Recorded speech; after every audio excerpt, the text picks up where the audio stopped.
بسم اللہ الرحمن الرحیم۔ السلام علیکم۔ حضرت محمد صلی اللہ علیہ وآلہ وسلم کی حضرت امام حسین رضی اللہ تعالیٰ عنہ سے محبت۔ مشکاک میں حدیث ہے کہ حضرت محمد صلی اللہ علیہ وآلہ وسلم کی چچی جناب ام فضل صبح صبح گھبرائی ہوئی آپ کے پاس آئیں اور عرض کی کہ یا رسول اللہ، میں نے آج عجیب و غریب خواب دیکھا ہے، میں ڈر گئی ہوں۔ حضور نے فرمایا کہ چچی کیا دیکھا؟ عرض کی کہ حضور، میں نے دیکھا ہے کہ آپ کے وجود کے گوشت کا ایک ٹکڑا کٹ کر میری جھولی میں آ گیا ہے۔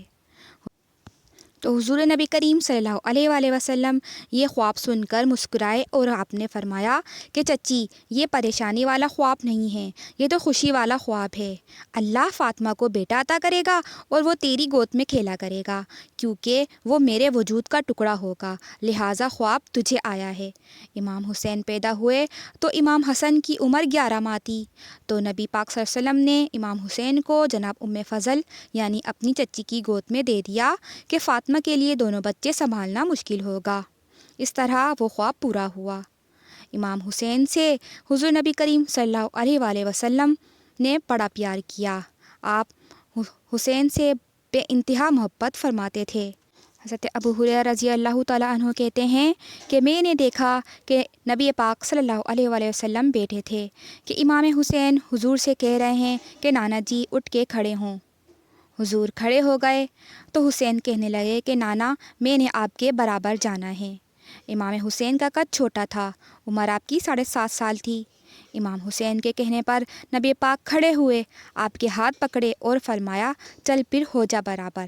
حضرت ابو ہریرہ کہتے ہیں کہ حضور نے امام حسین کے ہاتھ پکڑے اور اوپر کھینچا تو امام حسین نے پہلے اپنے پیر حضور کے گھٹنوں پر رکھے، پھر نبی پاک کے سینے پر رکھے، اور پھر جب ان کا قد تھوڑا حضور پاک سے اونچا ہو گیا، تم نے تو کہا تھا کہ آپ کے برابر ہونا ہے، تو اوپر نکل گیا۔ پھر امام حسین نے زبان باہر نکالی تو محبوب صلی اللہ علیہ وسلم ان کی زبان چوسنے لگے۔ پھر آپ نے مولا حسین کو اپنے ساتھ لٹا لیا اور ان کو سونگھنے لگے۔ تو میں نے عرض کی کہ حضور، آپ حسین کو سونگھتے کیوں ہیں؟ تو حضور نبی کریم صلی اللہ علیہ وسلم نے فرمایا کہ ابو ہریرہ، حسین کے وجود سے مجھے جنت کی خوشبو آتی ہے۔ سبحان اللہ۔ اس طرح ایک اور بیان ہے کہ ایک دن حضور صلی اللہ علیہ وسلم گزر رہے تھے۔ نبی کے حجرے یعنی مسجد کی جو بالکل سیدھ ہے، اس کی بیک میں سیدہ فاطمہ زہرا رہتی تھیں۔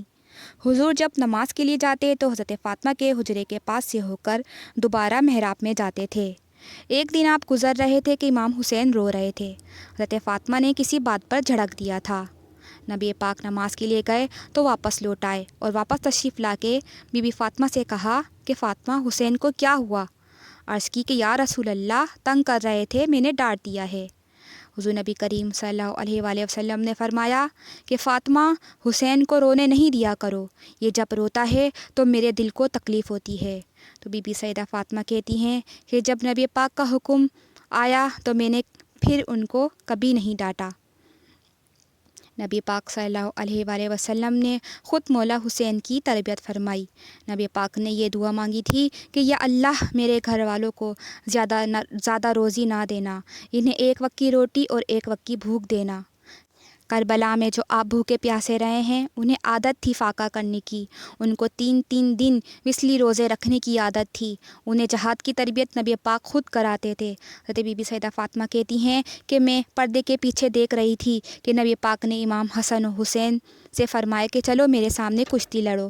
جب دونوں آپس میں کشتی لڑنے لگے تو نبی پاک امام حسن سے کہتے ہیں کہ حسین کو ٹانگوں سے پکڑو، حسن حسین کو پیچھے سے پکڑو۔